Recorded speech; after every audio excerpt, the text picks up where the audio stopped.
Salut à vous, là où vous êtes. Je suis encore heureux, béni d'être avec vous pour partager la parole de Dieu ce jour, ce mercredi 21 mars. Le mois de mars est en train de courir. J'espère que vous avez commencé des choses importantes cette année, l'année de la révolution. Ne laissez pas le temps vous surprendre, mais surprenez le temps. Rachetez le temps, comme nous dit la parole de Dieu. Je ne sais pas comment vous avez commencé la semaine, mais je suis convaincu que vous allez bien terminer cette semaine, puisque nous partageons la parole de Dieu depuis lundi dernier, dans les épîtres de Paul aux Éphésiens. Maintenant, nous commençons un nouveau chapitre, un nouveau livre, l'épître de Paul aux Philippiens. Nous voulons prendre un temps de prière et nous allons lire la parole et méditer la parole. Prions le Seigneur. Notre Père, nous te rendons grâce pour ta grande fidélité et ta grande bonté dans notre vie. Seigneur, qui est comparable à toi? Qui est semblable à toi? Qui nous bénit comme toi? Qui nous aime comme toi tu nous aimes? Seigneur, il t'a plu encore aujourd'hui de nous donner la vie au travers de ta parole. Nous voulons la méditer afin de la comprendre, afin qu'elle nous restaure, afin qu'elle nous fasse du bien. Seigneur, reçois l'honneur qui t'est dû, reçois la gloire qui te revient. Au nom puissant de ton Fils Jésus. Amen. Voilà, bien-aimés, nous voulons lire notre texte d'aujourd'hui. Un nouveau livre, nouvelle épître de l'apôtre Paul toujours. Et il écrit cette épître-là avec son fils spirituel Timothée. Et ils envoient cette lettre afin de pouvoir encourager les Philippiens. Parce que les Philippiens sont un véritable sujet de joie pour l'apôtre Paul. L'apôtre Paul aime vraiment ce peuple parce qu'ils ont démontré une grande foi. C'est vraiment l'objet de cet épître. Dans leurs difficultés, dans leur affliction, ils n'ont pas baissé les bras. Ils ont été courageux, ils ont été forts et ils ont accompli ce qu'il y a à accomplir. La Bible dit: Paul et Timothée, serviteurs de Jésus-Christ, à tous les saints en Jésus-Christ qui sont à Philippe, aux évêques et aux diacres, que la grâce et la paix vous soient données de la part de Dieu notre Père et du Seigneur Jésus-Christ. Je rends grâce à mon Dieu de tout le souvenir que je garde de vous, ne cessant dans toutes mes prières pour vous tous de manifester ma joie au sujet de la part que vous prenez à l'Évangile.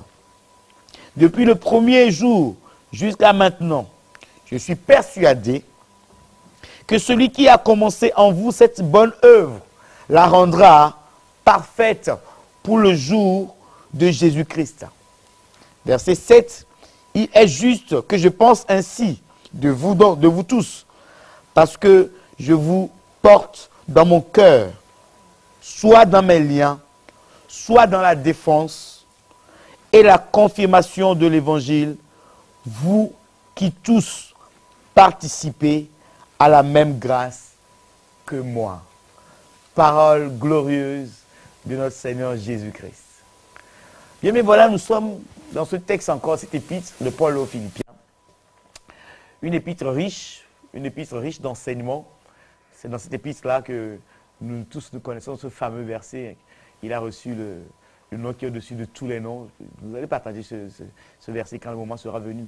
Mais aujourd'hui, je voulais partager un élément important. C'est que dans la marche chrétienne, quand nous commençons, des fois nous avons des difficultés. Des fois, il est question de complications. Il est question des fois où nous ne comprenons pas trop. Si quelqu'un vous dit que la vie chrétienne est une vie facile, la personne vous a menti. La vie chrétienne n'est pas une vie facile. Surtout dans les temps que nous vivons aujourd'hui, ce n'est pas une vie facile. Et l'apôtre Paul l'a su et il a entrepris de pouvoir écrire à toutes ces églises qu'il a bâties et qu'il a laissées un peu partout où il est passé. Il leur écrit afin de les encourager. Il leur écrit afin de renouveler leur foi. Et c'est ce que nous voyons ici. Il commence sa lettre en les saluant, par cette salutation. Je voulais commencer ce temps de partage par cet élément important, la salutation. La salutation, bien-aimé, n'est pas une chose à banaliser, bien-aimé. La salutation est très importante, surtout la salutation spirituelle. Je suis des fois offusqué de voir, des fois dérangé de voir les frères qui sont à l'église, qui ne prennent même pas le temps de saluer les gens. Tu viens à l'église et tu vas t'asseoir dans ton coin, et quand ça finit, tu rentres à la maison, tu ne salues personne. Non, quand on se salue, bien-aimé, on se communique des grâces. Quand on se salue, bien-aimé, il se passe quelque chose spirituellement. Comme Marie a salué Élisabeth, l'enfant dans leur sein a tressailli. Le Seigneur nous a mis ensemble parce que nous devons nous saluer pour nous communiquer des grâces. Ce ne sont pas seulement des mots que nous disons. Quand nous disons à quelqu'un que le Seigneur te bénisse, bien, mais ce n'est pas suffisant. Nous devons bénir la personne, dire que le Seigneur te bénisse, trouve du travail, que le Seigneur te bénisse, marie-toi, que le Seigneur te bénisse. Voilà, c'est ça les bénédictions. Je souhaite que tu puisses être béni, je souhaite que tu puisses être en bonne santé, que tu prospères, comme l'épître de Paul nous le dit également. L'épître de Jean plutôt nous le dit, de 3 Jean. Pour dire quoi? La salutation a son importance. Et l'apôtre Paul salue ici. Il ne donne pas les salutations de n'importe comment. Il précise bien, serviteur de Jésus-Christ à tous les saints qui sont à Philippe, aux évêques et aux diacres. Il précise tout le monde que la grâce et la paix vous soient données. La salutation a pour objet de pouvoir communiquer la grâce et la paix de notre Seigneur Jésus-Christ. N'oublions pas que nous avons 3 façons de grandir spirituellement. La prière, la parole et la communion fraternelle. Apprenons à nous saluer. Quand tu viens à l'église, salue un frère. Même des fois dans la rue, bien aimé, la personne que tu croises dans la rue, salue-le. Moi, quitte à ce que les gens puissent se moquer de moi, moi je prends le temps de saluer les gens, même si quand je ne les connais pas, quand je les croise, je les salue. Aujourd'hui, la société occidentale est devenue tellement bizarre, chacun dans son coin, on ne salue personne. Quand tu salues quelqu'un, tu deviens comme un extraterrestre. Je me rappelle la première fois que je suis arrivé en France, je suis entré dans le métro, j'ai salué tout le monde. Bonjour tout le monde. Les gens commençaient à me regarder bizarrement, comme si j'étais devenu fou, je suis devenu fou. Parce que moi, là d'où je viens, quand on croise les gens, on les salue. La salutation est très importante, bien-aimés. Apprenons à remettre ça dans notre vie de tous les jours. Quand tu vas au travail, salue les frères. Salue les personnes avec lesquelles tu travailles. Tu vas au travail, tu vas t'asseoir dans ton coin. Pourtant, tu te dis chrétien, c'est toi qui vas à l'église. Mais tu vas t'asseoir dans ton coin, tu ne veux rien voir avec personne. Non, bien-aimé, va les saluer. Même si eux ne le font pas, toi, va les saluer. Quand tu leur salues, tu leur communiques la chose qui est en toi. Salutation importante. L'élément sur lequel je voulais partager, je vais finir, c'est le verset 6. L'apôtre Paul dit, bon, il a parlé en jurant grâce à mon Dieu de tous les souvenirs que je garde de vous, parce que les Philippiens ont apporté beaucoup de joie à l'apôtre Paul, de par la manifestation de la foi qu'ils ont fait à son égard.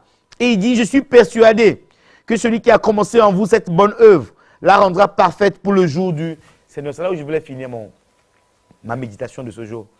Le Seigneur qui a commencé en vous cette œuvre, c'est bien-aimé, quelles que soient les difficultés que tu traverses, quels que soient les problèmes, l'incompréhension, l'impasse dans lequel tu te trouves, je veux t'encourager aujourd'hui, mercredi 21 mars, le Seigneur ramènera ce travail à la perfection. Le Seigneur ne t'a pas sauvé pour te perdre, non.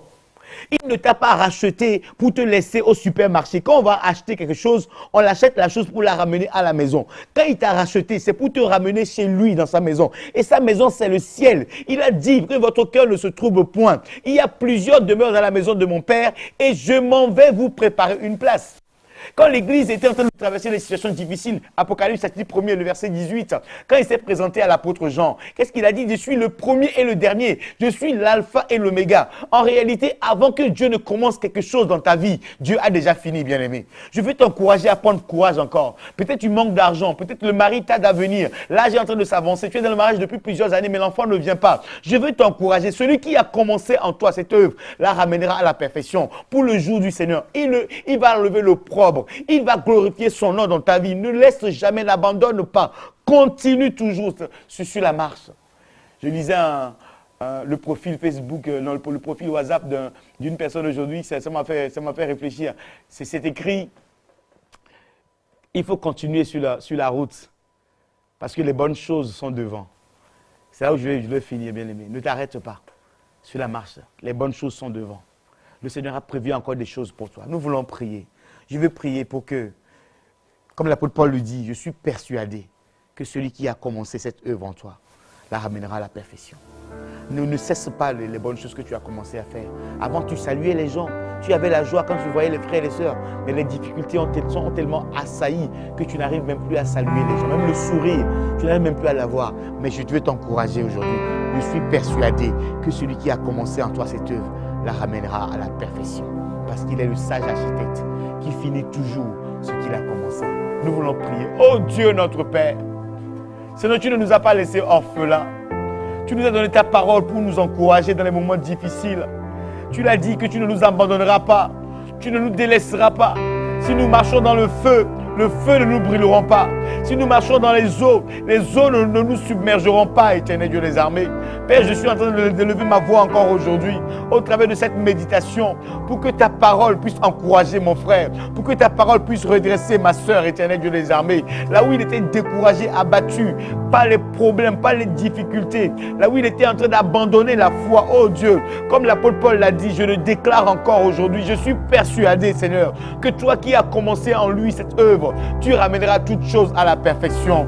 Là où le sourire avait diminué, qu'il retrouve le sourire. Là où il avait cessé de saluer les gens à cause des difficultés, que l'amour de voir les frères et les sœurs puisse revenir. Que là où le visage de mon frère s'était renfrogné, s'était renfermé, oh, que ce masque soit ôté au nom de Jésus-Christ.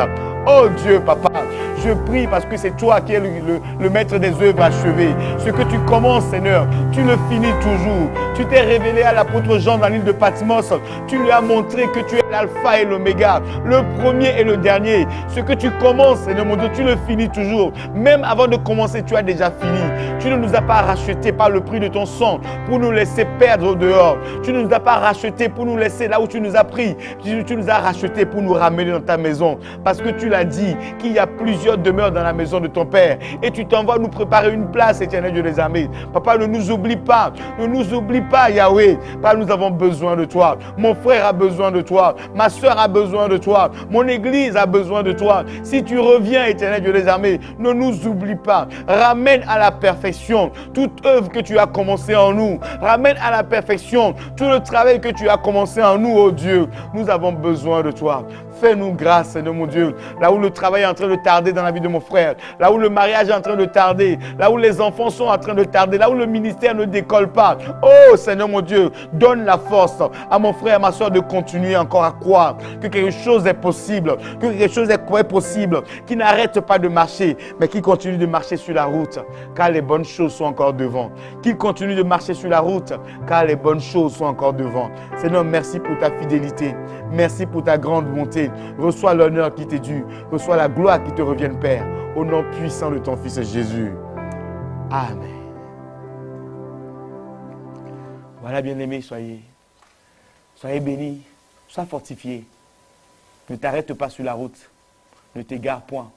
Même s'il faut que tu rampes, continue de ramper, mais avance. S'il faut que tu marches à genoux, mais avance. Que le Seigneur te bénisse.